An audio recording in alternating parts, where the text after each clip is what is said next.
YSR Congress party Rajya Sabha సభ్యుడు Vijayasai Reddy Congress party మీద ఒంటికాలుతో లేస్తున్నారు. ఆయన రాజ్యసభలో చాలా స్పష్టంగా కాంగ్రెస్ పార్టీ మీద తీవ్రమైనటువంటి విమర్శలు చేశారు. రాష్ట్రపతి ప్రసంగానికి ధన్యవాదాలు తెలిపేటువంటి దాంట్లో భాగంగా ముఖ్యమంత్రి వైఎస్ జగన్మోహన్ రెడ్డి తరపున రాష్ట్రపతి ప్రసంగానికి ధన్యవాదాలు తెలియజేస్తున్నామని చెబుతూ కాంగ్రెస్ పార్టీ ఆంధ్రప్రదేశ్ని 2014లో అశాస్త్రీయంగా విభజించటం వల్ల ఆంధ్రప్రదేశ్కు తీవ్రమైనటువంటి నష్టం జరిగింది, తెలంగాణకు కూడా న్యాయం జరిగినటువంటి పరిస్థితి లేదు.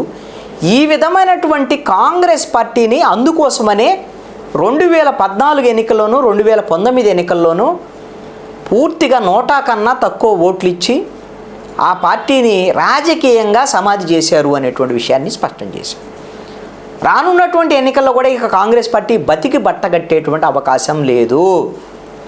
2029 ఎన్నికల తర్వాత భారతదేశ వ్యాప్తంగా కూడా అసలు కాంగ్రెస్ పార్టీ కనుమరుగయ్యేటువంటి పరిస్థితి ఉందనేటువంటి తీవ్రమైనటువంటి వ్యాఖ్యలు విజయసాయిరెడ్డి తీశారు.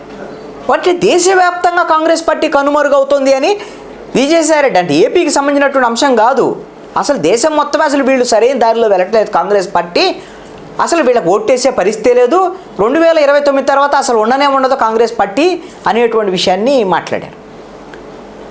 ఈ కాంగ్రెస్ పార్టీ తన ఉనికిని కాపాడుకోవడం కోసం కుటుంబాల మధ్య చిచ్చు పెట్టేటువంటి ప్రయత్నం చేస్తుందనేటువంటి విషయాన్ని కూడా ప్రస్తావన చేశారు. అంటే ఆంధ్రప్రదేశ్లో ఇప్పుడు వైఎస్ఆర్ కాంగ్రెస్ పార్టీకి ఈ షర్మిల కాంగ్రెస్ పార్టీలోకి రావటం వల్ల ఇక్కడ రాజకీయంగా కొంత సమస్య తలెత్తింది. ఈ విషయాన్ని కూడా తన ప్రసంగంలో పరోక్షంగా షర్మిల పేరు ఎత్తలేదు, కానీ కుటుంబాల్లో చిచ్చు పెట్టేటువంటి విధంగా, ఒకరి మీద ఇంకొకటిని ఉసుకొలిపేటువంటి విధంగా ఇలాంటి రాజకీయాలు చేయటం ఏంటి, కుట్ర రాజకీయాలు, కుటుంబ రాజకీయాలు చేయటం ఏంటి కాంగ్రెస్ పార్టీ అని ప్రశ్నించారు. అయితే ఇక్కడ నా పాయింట్ ఏమిటంటే, ఇక్కడ ఆంధ్రప్రదేశ్లో కాంగ్రెస్ పార్టీకి బలం లేదు, కానీ కాంగ్రెస్ పార్టీని వైఎస్ఆర్ కాంగ్రెస్ పార్టీ టార్గెట్ చేస్తుంది. ముఖ్యమంత్రి జగన్మోహన్ రెడ్డి కూడా తన ప్రసంగాల్లో భీమిలి సభలోనూ అదేవిధంగా దెందులూరులో జరిగినటువంటి సిద్ధం సభలో కూడా ఇండైరెక్ట్గా షర్మిల గురించి మాట్లాడారు. చంద్రబాబు నాయుడు కుట్రలు చేసే కూటమిలో ఈ కాంగ్రెస్ పార్టీ కూడా ఉంది, ఈ స్టార్ క్యాంపెయినర్లో షర్మిల కూడా ఉన్నారని ఇండైరెక్ట్గా చెప్పారు. ఎక్కడా కూడా కాంగ్రెస్ పార్టీని నేరుగా ప్రస్తావించటం లేదు ముఖ్యమంత్రి జగన్మోహన్ రెడ్డి. ఈ రాష్ట్రాన్ని విభజించినటువంటి పార్టీ అని అంటున్నాడు. ఆ పార్టీ నాయకులుగా వచ్చినటువంటి వాళ్ళు చంద్రబాబు నాయుడికి స్టార్ క్యాంపెయినర్లుగా ఉన్నారని షర్మిలను ఉద్దేశించి ఇండైరెక్ట్గా మాట్లాడారు. కానీ కాంగ్రెస్ పార్టీ మీద నేరుగా విమర్శలు చేసేదానికి విజయసాయిరెడ్డి ఈ మధ్యకాలంలో బహుశా ఒక్కొక్కళ్ళకు ఒక అసైన్మెంటు ఇచ్చినటువంటి విధంగా జగన్మోహన్ రెడ్డి, ఇప్పుడు అదే పవన్ కళ్యాణ్ వచ్చాడు, పవన్ కళ్యాణ్కి అంబటి రాంబాబు, దాడిశెట్టి రాజా, గుడివాడ అమర్నాథ్ వీళ్ళు దాడికి దిగుతారు పేరు నాని. అదేవిధంగా చంద్రబాబు నాయుడు, నారా లోకేష్ వచ్చారు, వల్లభోనేని వంశీ కొడాలని ఈ విధంగా ఎట్లయితే ఉన్నారో కాంగ్రెస్ పార్టీ మీద విమర్శలు చేయడానికి బహుశా విజయసాయిరెడ్డికి ఈ బాధ్యతలు అప్పచెప్పినట్టున్నాడు ముఖ్యమంత్రి జగన్మోహన్ రెడ్డి. అందుకు అనుగుణంగానే ఈయన కాంగ్రెస్ పార్టీ మీద తీవ్రమైనటువంటి విమర్శ. దీని ద్వారాగా ఒక ద్విముఖ వ్యూహాన్ని వైఎస్ఆర్ కాంగ్రెస్ పార్టీ అవలంబిస్తున్నట్టుగా నాకు కనపడుతోంది. ఎందుకంటే వైఎస్ఆర్ కాంగ్రెస్ పార్టీకి ఇక్కడ ఏం ఓట్లు రావు పెద్దగా, వాళ్ళు 1.2% ఉన్నారు, నోటా కన్నా తక్కువే. మా వస్తే 1-2% అదనంగా పెరుగుతాయేమని అనుకుంటుంది వైఎస్ఆర్ కాంగ్రెస్ పార్టీ. దానివల్ల పెద్దగా వచ్చే నష్టమే లేదు. కానీ కాంగ్రెస్ పార్టీకి వచ్చే ప్రతి ఓటు వైఎస్ఆర్ కాంగ్రెస్ పార్టీ నుంచి వెళ్ళిద్ది.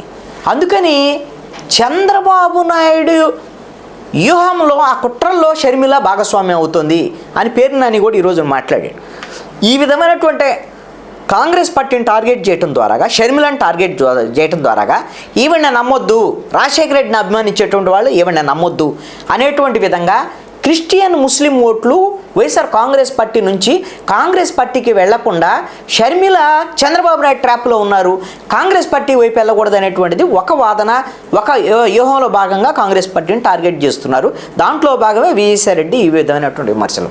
మరి రెండో వ్యూహం ఏమిటంటే అసలు 2029 తర్వాత కాంగ్రెస్ పార్టీ కనుమరుగైపోయిద్దని మాట్లాడేటువంటి మాటలో ఎవరికి సంతోషాన్ని ఇస్తాయి?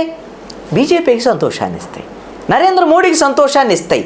మళ్ళీ మూడోసారి ప్రధానమంత్రి కావాలని కోరుకునేటువంటి నరేంద్ర మోడీ, బీజేపీ వాళ్ళకి సంతోషం కలిగించడానికి ఈ రోజున వైఎస్ఆర్ కాంగ్రెస్ పార్టీ తరపున కాంగ్రెస్ పార్టీ ఈ భారతదేశంలో ఉండదు, ఈ బీజేపీ ఉండబోతుందని ఇండైరెక్ట్గా ఎవరు ఉంటారు, ఇంకా కాంగ్రెస్ పార్టీ లేదా బీజేపీ ఉంటుందని ఇండైరెక్ట్గా చెప్పినటువంటి మాటలు. ఆ విధంగా మరి ఎలాగో వీళ్ళిద్దరు సహకరించుకుంటున్నారు, వైఎస్ఆర్ కాంగ్రెస్ పార్టీ బీజేపీ.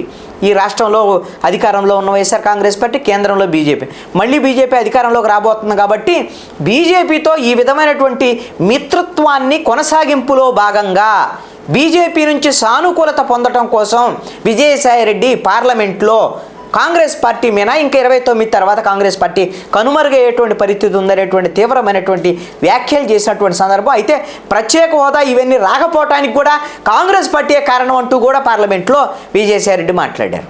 ఆ రోజున ప్రధానమంత్రి కేవలం స్టేట్మెంట్ ఇచ్చి వదిలేశారు ప్రత్యేక హోదా. ఆ రోజున చట్టంలో పెట్టి ఉంటే ఖచ్చితంగా కేంద్ర ప్రభుత్వం అమలు చేసి ఉండేది కదా అనేటువంటి విధంగా మాట్లాడుతున్నాడు. మరి మీరెందుకు అడగటం లేదు, కేంద్రం ఎందుకు బీజేపీ ఇవ్వటం లేదని ఎవరైనా ప్రశ్నిస్తారనేటువంటి దాని మీద అందుకు విజయసాయిరెడ్డి ఏమంటారు అని అంటే, మేము చాలా సందర్భాల్లో అడుగుతున్నాము, అడిగితే పూర్తి స్థాయి బలం ఉండటం వల్ల కేంద్ర ప్రభుత్వం స్పందించట్లేదు, మేమైతే మాత్రం లెక్కకు మిక్కిలి అనేక సార్లు అడిగాము అనేటువంటి విధంగా చెప్పుకునేటువంటి పరిస్థితి ఉంది.